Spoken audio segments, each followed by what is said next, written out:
Hi sir, this is Salim Bashar on Economics of Faculty of Economics from Karandu. గత video క్లాస్లో తీసుకుంటే మనము Asian games part 1 part 2 upload చెప్పడం జరిగింది. ఈరోజు కూడా ఒక కరెంట్ ఎకనామిక్స్ సంబంధించిన టాపిక్ తీసుకుందాము. ఏమిటంటే ఇక్కడ మనము దానికన్నా ముందు please subscribe my YouTube channel economics Saleem Pandyam. అదేవిధంగా ఈ వీడియోస్ మీకు నచ్చితే లైక్ చేయండి, షేర్ చేయండి, సబ్స్క్రైబ్ చేసుకోండి సార్. సరే, మనం ఈరోజు చెప్పబోయే టాపిక్ ఏమంటే ఒక లేటెస్ట్గా కరెంట్ డేటా సంబంధించి, అంటే మనకు పూర్తిగా ఇండియన్ ఎకనామీకి సంబంధించినటువంటి వాళ్ళు ఎకనామిక్స్ సంబంధించి వాళ్ళు కరెంట్ ఎకనామీ పైన ఒక క్లాస్ ఈరోజు చెప్పబోతున్నాం సార్. ఆ టాపిక్ పేరు ఏంటంటే ఇక్కడ ఎన్డీబీ. ఎన్డీబీ మీన్స్ ఎన్డీబీ అంటే ఏమొస్తుందంటే ఇక్కడ new development bank. New development bank అని సంబోధిస్తారు. ఏమని పిలుస్తాం సార్? న్యూ డెవలప్మెంట్ బ్యాంక్, లేదా దీన్ని ఏమని సంబోధిస్తామంటే బ్రిక్స్ బ్యాంక్ అని సంబోధిస్తాం సార్. దీన్ని ఏం చేస్తాం సార్? బ్రిక్స్ డెవలప్మెంట్ బ్యాంక్ అని కూడా సంబోధించడం జరుగుతుంది. న్యూ డెవలప్మెంట్ బ్యాంక్ లేదా బ్రిక్స్ డెవలప్మెంట్ బ్యాంక్ అని సంబోధిస్తాం. అసలు ఏమిటి ఇది బ్రిక్స్ బ్యాంక్ అంటే? అసలు ఎందుకు తీసుకొచ్చారు, ఎవరు ఏర్పాటు చేశారు అనేది మనకి కావాలి సార్. సరే, దానికన్నా ముందు తీసుకున్నప్పుడు ఇక్కడ మనం చూస్తే బ్రిక్స్ అంటే ఏమని సంబోధిస్తున్నాం. ఇక్కడ తీసుకున్నప్పుడు బ్రిక్స్ అంటే ఏ దేశాల కలయిక వస్తుంది ఇక్కడ తీసుకున్నప్పుడు? Brazil,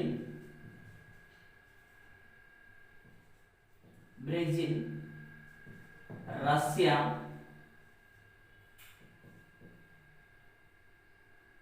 next India, next China, next south Africa. ఈ 5 దేశాల కూటమిని ఏమంటే బ్రిక్స్ అని సంబోధిస్తాం. ఈ బ్రిక్స్ అనేది కూడా బ్రిక్స్ ఈ 5 దేశాలు అంటే అంతర్జాతీయ స్థాయిలో ఆర్థికంగా 5 పెద్ద దేశాల కూటమిగా తీసుకోవడం జరుగుతుంది. ఇందులో డెవలప్ అయిన దేశాలు ఉన్నాయి, అందులో డెవలపింగ్ కంట్రీ తీసుకున్న ఒక ఇండియా మాత్రమే కలదు. ఈ కూటమి అనేది తీసుకున్నప్పుడు ఈ కూటమి ఆధ్వర్యంలో ఏర్పాటు చేయబడిన బ్యాంకుని ఏమి పిలుస్తామంటే ఇక్కడ మనం సంబోధించడము బ్రిక్స్ బ్యాంక్ అని సంబోధిస్తున్నాం సార్. బ్రిక్స్ బ్యాంక్ అని సంబోధిస్తున్నాం. సరే, ఈ బ్రిక్స్ బ్యాంకును ఏర్పాటు చేయడంలో ముఖ్య పాత్ర వహించిన వంటి దేశం ఏదనేది కావాలి సార్ మనకు. సరే, ఈ బ్రిక్స్ బ్యాంకును ఏర్పాటు చేయడం ముఖ్య పాత్ర వహించిన దేశం ఏది? ఈ బ్రిక్స్ బ్యాంకును తొలిసారిగా ఎవరు ప్రతిపాదించారు? ఎక్కడ జరిగిన సమావేశంలో ప్రతిపాదించారు? ఎప్పటి నుండి ఇది ఫార్మేషన్ కావడం జరిగింది?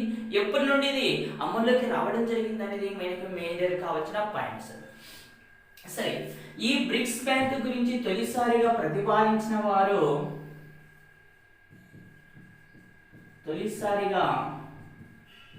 ప్రతిపాదించిన దేశం లేదా పర్సన్ ఎవరు అని అడిగినప్పుడు బ్రిక్స్ బ్యాంక్ లేదా న్యూ డెవలప్మెంట్ బ్యాంక్ గురించి తొలిసారిగా ప్రతిపాదించినటువంటి ఫస్ట్ పర్సన్ లేదా ఫస్ట్ కంట్రీ ఏదని మనం అడిగినప్పుడు ఎవరు రావడం జరుగుతుందంటే దీని గురించి తొలిసారిగా ప్రతిపాదించినటువంటి దేశం ఏది అంటే ఇండియా సార్. దీని గురించి తొలిసారిగా ప్రతిపాదించిన దేశం ఏది సార్? ఇండియా.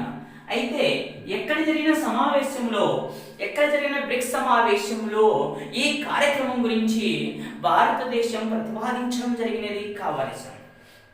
దానికన్నా ముందు తీసుకుంటే బ్రిక్స్ సమావేశాలు ఎప్పటి నుంచి జరుగుతున్నాయంటే ఇక్కడ తీసుకున్నప్పుడు బ్రిక్స్ సమ్మిట్స్ తీసుకున్నప్పుడు ఫస్ట్ సమ్మిట్ వచ్చేసి 2009లో రష్యాలో నిర్వహించారు సార్. 2009లో రష్యాలో ఎకటెరిన్బర్గ్ లో నిర్వహించడం జరిగింది సార్. రష్యాలో ఎకటెరిన్బర్గ్ లో నిర్వహించారు. అదే విధంగా బ్రిక్స్ యొక్క ఫోర్త్ సమ్మిట్ లో ఈ యొక్క బ్రిక్స్ డెవలప్మెంట్ బ్యాంక్ నుంచి ప్రతిపాదించడం జరిగింది. బ్రిక్స్ యొక్క ఫోర్త్ సమ్మిట్ ఏ దేశం ఆతిథ్యం ఇవ్వడం జరిగింది అనేది మనకు కావాలి సార్. ఏ దేశం ఆతిథ్యం ఇవ్వడం జరిగిందంటే మన ఇండియా సార్. ఎక్కడ జరిగిన సమావేశం అంటే న్యూఢిల్లీ సార్.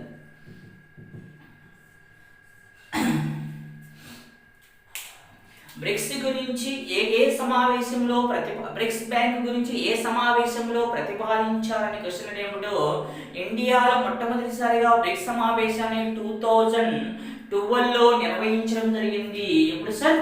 2012లో నిర్వహించారు. ఆ సమావేశంలో అనగా ఇండియా యొక్క క్యాపిటల్ అయినటువంటి న్యూఢిల్లీ నగరంలో జరిగినటువంటి బ్రిక్స్ 4th సమ్మిట్ లో ఆనాటి ఇండియన్ ప్రైమ్ మినిస్టర్ అండి డాక్టర్ మన్మోహన్ సింగ్ గారు ఈ బ్యాంక్ గురించి తొలిసారిగా ప్రతిపాదించడం జరిగింది సార్. తొలిసారిగా ప్రతిపాదించినటువంటి వ్యక్తి పర్సన్ ఎవరంటే డాక్టర్ మన్మోహన్ సింగ్ గారు సార్. నాటి Indian prime minister doctor Manmohan Singh గారు 2012 న్యూఢిల్లీ బ్రిక్స్ సమావేశంలో తొలిసారిగా ఈ యొక్క సంస్థ గురించి ప్రతిపాదించడం జరిగింది. ఎందుకు ప్రతిపాదించడం జరిగిందంటే దీని యొక్క మేజర్ ఉద్దేశం తీసుకున్నప్పుడు ఆ అంతర్జాతీయ స్థాయిలో కూడా అభివృద్ధి చెందుతున్న దేశాలకు, వెనుకబడిన దేశాలకు ఆర్థికంగా భరోసా కల్పించాలనే ఉద్దేశంతో ఒక ఫైనాన్షియల్ ఇన్స్టిట్యూషన్ ఏర్పాటు చేయాలని ఇతని యొక్క ప్రతిపాదనగా తీసుకొని రావడం జరుగుతుంది. ఎవరంటే నాటి ఇండియన్ ప్రైమ్ మినిస్టర్ అంటే డాక్టర్ మన్మోహన్ సింగ్ గారు తొలిసారిగా ప్రతిపాదించడం జరిగింది. ఇతని ప్రతిపాదన బేస్ చేసుకుని రిమైనింగ్ మిగిలిన బ్రిక్స్ దేశాలకు కూడా ఏం చేశారంటే ఈ సంస్థను ఖచ్చితంగా ఏర్పాటు చేయాలని ప్రతిపాదించడం జరిగింది.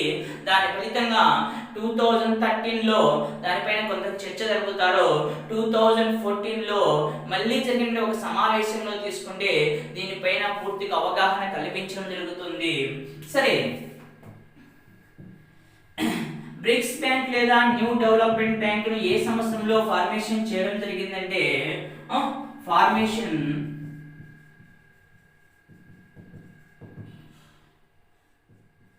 జూలై 2014లో జరిగిన సమావేశంలో దీని గురించి తొలిసారిగా ఫార్మేషన్ చేయడం జరుగుతుంది సార్.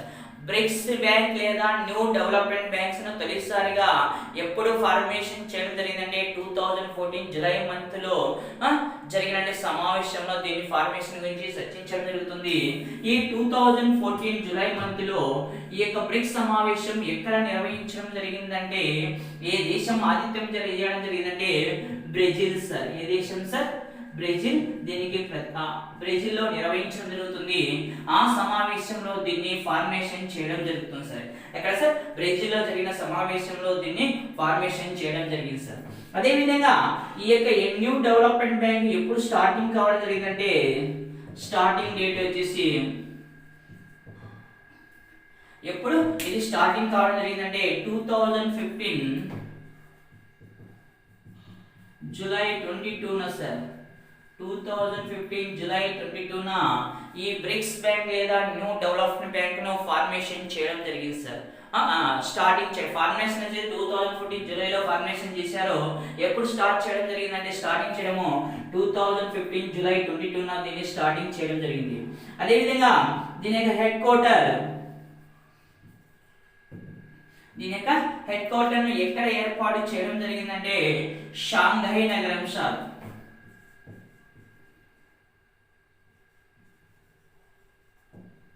ఎక్కడ sir? Shanghai city, China sir. దీనికి హెడ్ క్వార్టర్ ఎక్కడ సార్? షాంఘై సిటీ చైనాలో దీని హెడ్ క్వార్టర్ ను ఏర్పాటు చేయడం జరిగింది.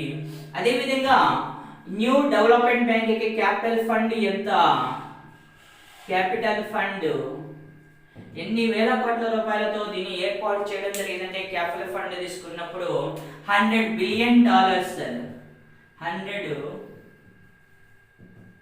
Billions dollars, USA dollars.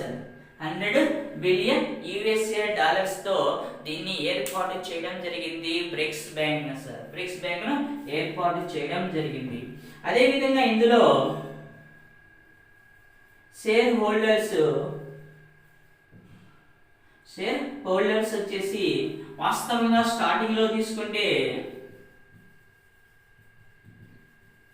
Starting లో ఈచ్ కంట్రీ 20% షేరింగ్ సార్. ప్రారంభంలో ఈ యొక్క షేరింగ్ ఎంత ఉండదంటే ఈచ్ కంట్రీ 20% తో దీన్ని ఏర్పాటు చేసుకోవడం జరిగింది స్టార్టింగ్ తీసుకుని. తర్వాత కాలంలో దీంతో కొంత మళ్ళీ మార్పులు తీసుకొని వచ్చి ఏం చేశారంటే ఈ యొక్క షేర్ హోల్డింగ్ అనేది చేంజ్ చేయడం జరిగింది సార్.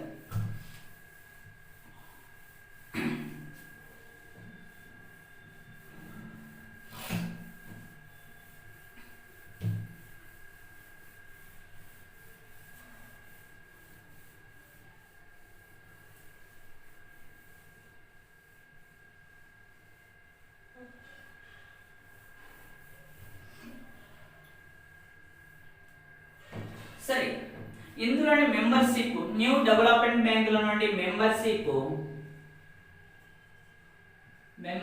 కంట్రీస్ ఎన్ని ఉన్నాయంటే ప్రజెంట్ తీసుకుంటే మొత్తం 8 ఉన్నాయి సార్. ఎన్ని ఉన్నాయి సార్? మెంబర్షిప్ కంట్రీస్ ఎన్ని ఉన్నాయంటే 8 ఉన్నాయి సార్. ప్రారంభంలో అయితే 5, కానీ ప్రజెంట్ తీసుకుంటే మెంబర్షిప్ కంట్రీస్ ఎన్ని ఉన్నాయంటే ఇందులో న్యూ డెవలప్మెంట్ బ్యాంకులో తీసుకుంటే 8 కలవు సార్. ఏమేమి కలవంటే Brazil, Russia, India, China, South Africa, Bangladesh,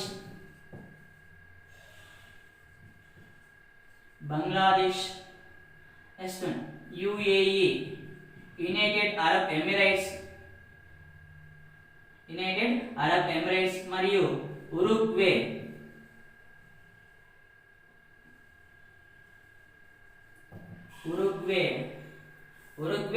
అని మొత్తము 8 దేశాలు ప్రజెంట్ ఇందులో మెంబర్షిప్ గా కొనసాగుతున్నాయి సార్. ప్రస్తుతము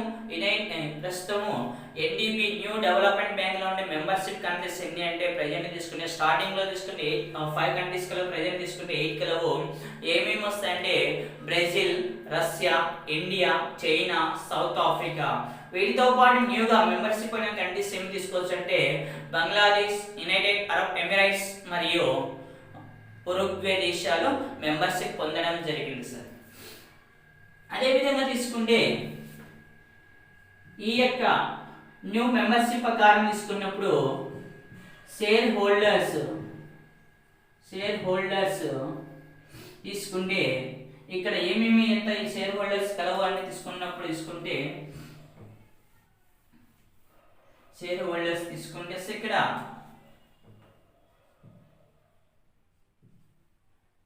షేర్ హోల్డర్స్ లో తీసుకున్నప్పుడు ఏ దేశం ఎంత షేర్ హోల్డింగ్ కలదని ఇక్కడ మనము తీసుకుందాం సార్. ఏ దేశం ఎంత షేర్ హోల్డింగ్ అనేది ఇక్కడ మనము క్లియర్ గా చెప్పడం జరుగుతుంది. తీసుకుంటే షేర్ హోల్డింగ్ వచ్చేసి బ్రెజిల్ ఎంత కలదు షేర్ హోల్డింగ్, అదే విధంగా తీసుకున్నప్పుడు రష్యా ఎంత ఉంది, అదే విధంగా India, China, South Africa, United Arab Emirates, Uruguay మరియు బంగ్లాదేశ్ దేశాలు ఎంత షేర్ హోల్డింగ్ కలవు సార్, ఎంత షేర్ హోల్డింగ్ ఉన్నాయనేది మనకి ఇక్కడ కావాలి సార్. ఎంత కలవంటే 19.42% సార్. 19.42% కలవు సార్. ఇక్కడ ఏవి 19.42% కలవంటే ఫార్మేషన్ కంట్రీస్ అంటే Brazil, Russia, India, China, South Africa దేశాలు ఈచ్ వన్ కంట్రీ ఎంత షేర్ హోల్డింగ్ కల ఇక్కడ తీసుకుంటే మనకు 19.42% సార్. 19.42% కలదు. బంగ్లాదేశ్ తీసుకుంటే 1.83% సార్. బంగ్లాదేశ్ తీసుకుంటే 1.83% కలదు. యునైటెడ్ అరబ్ ఎమిరేట్స్ తీసుకుంటే 1.08% సార్. ఉరుగ్వే ఏమి లేదు ఇక్కడ తీసుకున్నప్పుడు యునైటెడ్ అరబ్ ఎమిరేట్స్ తీసుకుంటే టోటల్ తీసుకున్నప్పుడు మొత్తం ఇక్కడ ఎంత అంటే 100% సార్. న్యూ డెవలప్మెంట్ బ్యాంక్ లో మెంబర్షిప్ ఉన్నటువంటి 8 దేశాల యొక్క షేర్ హోల్డింగ్ ఎంత కలదంటే ఈ షేర్ హోల్డింగ్ తీసుకుంటే ఉరుగ్వే అనేది షేర్ హోల్డింగ్ అయితే ఏమీ లేదు.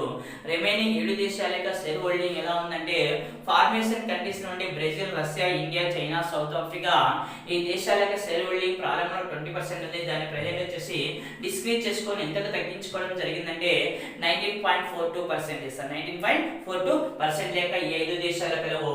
న్యూగా జాయిన్ అయినటువంటి మెంబర్షిప్ కంటే బంగ్లాదేశ్ యొక్క share holding 1.83%, United Arab Emirates యొక్క షేర్ హోల్డింగ్ వచ్చేసి 1.08%, ఉరుగ్వే వచ్చేసి ఏమి షేర్ హోల్డింగ్ ఇక్కడ లేదు సార్. అదేవిధంగా తీసుకున్నప్పుడు ఈ యొక్క న్యూ డెవలప్మెంట్ బ్యాంక్ యొక్క ప్రెసిడెంట్ ఎవరు? ప్రెసిడెంట్ ఫస్ట్ పర్సన్ ఎవరు? ప్రెజెంట్ పర్సన్ ఎవరు? ఫస్ట్ పర్సన్ వచ్చేసి కేవి కామత్. ఫస్ట్ పర్సన్ వచ్చి ఇక్కడ తీసుకున్నప్పుడు వచ్చేసరికి ఇక్కడ ఎవరైతే తీసుకోండి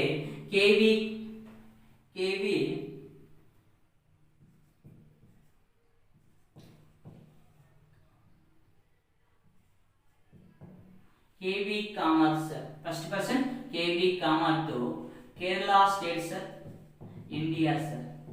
కేరళ స్టేట్ ఇండియా తీసుకోవచ్చు. ప్రెజెంట్ తీసుకున్నప్పుడు సెకండ్ పర్సన్, ప్రెజెంట్ తీసుకుంటే సెకండ్ పర్సన్ ఎవరు కొనసాగుతున్నారంటే మొదటి చైర్మన్ గా ఎవరిని ఎంపిక చేయడం జరిగిందంటే కేవి కామత్ ఎంపిక చేశారు.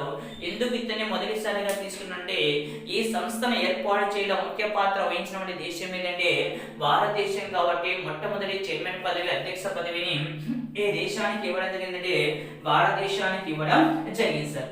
సరే, ప్రజెంట్ ఎవరు కొనసాగుతున్నారు?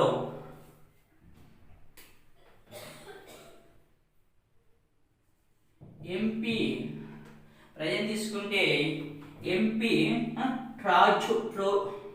ట్రైజాయ్.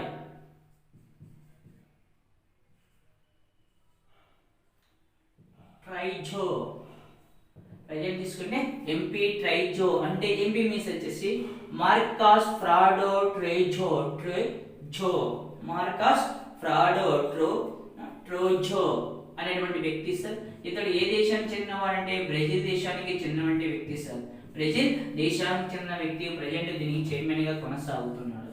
సరే సార్, ఇప్పుడు చెప్పే బిట్ ఇంపార్టెంట్, చాలా ఇంపార్టెన్స్ ఇక్కడ నోట్.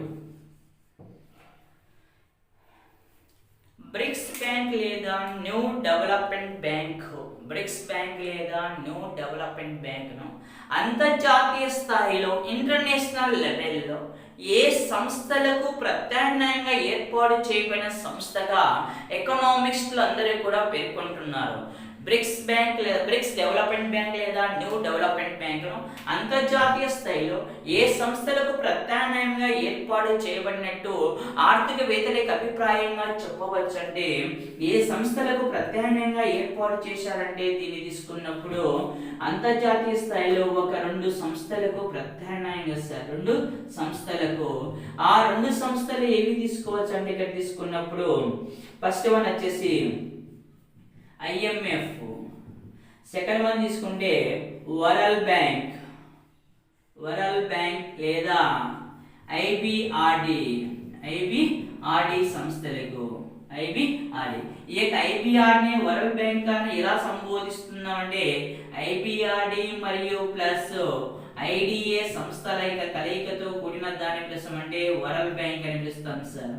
IBRD మరియు IDA కలయికతో ఏర్పడిన సంస్థని వరల్డ్ బ్యాంక్ అని సంబోధిస్తున్నాము.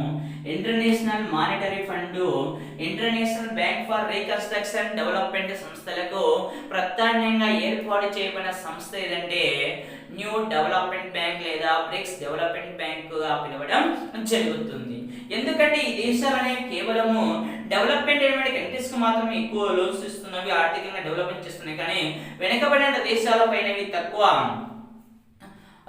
విధానాల్లో డెవలప్మెంట్ లో ముఖ్య పాత్ర వహిస్తున్న ఉద్దేశంతో దానికి ప్రత్యామ్నాయంగా మనకు ఆర్థిక వ్యవస్థను ఏర్పాటు చేయాలని భారత ఆర్థికవేత్త మరియు ఆనాటి ప్రైమ్ మినిస్టర్ అంటే 2012 లో మన్మోహన్ సింగ్ గారు ప్రతిపాదిస్తారు. దానిపైన ఏర్పాటులో ముఖ్య పాత్ర వహించే దేశం ఏదంటే ఇండియా తీసుకోవచ్చు. కాబట్టి మొదటి చైర్మన్ పదవి కూడా ఎవరికి ఇచ్చారంటే భారతదేశానికి కేవి కామత్ ఇవ్వడం జరిగింది.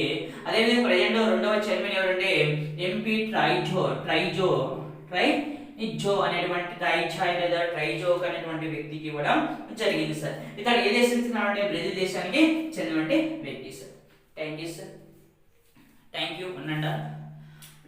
Please subscribe my YouTube channel economy సమీపన్నం. ఈ వీడియో మీకు నచ్చితే లైక్ చేయండి, షేర్ చేయండి, సబ్స్క్రైబ్ చేసుకోండి. అదేవిధంగా నెక్స్ట్ రాబోయే వీడియోలో మరొక కరెంట్ ఎకనామీ టాపిక్ గురించి మీకు ఎక్స్ప్లెనేషన్ చేయబోతున్నా సార్. Thank you. అదేవిధంగా మీకు ఏదైనా సరే ఎకనామిక్స్ సంబంధించినటువంటి మాకు తెలిసిన కాడికి మీకు ఇన్ఫర్మేషన్ ఇక్కడ మేము అందించడం జరుగుతుంది. భవిష్యత్తు కాలంలో ఇంకా ఎక్కువ వీడియో క్లాసెస్ మీకు అవైలబుల్ చేయబోతున్నాను సార్. Thank you sir.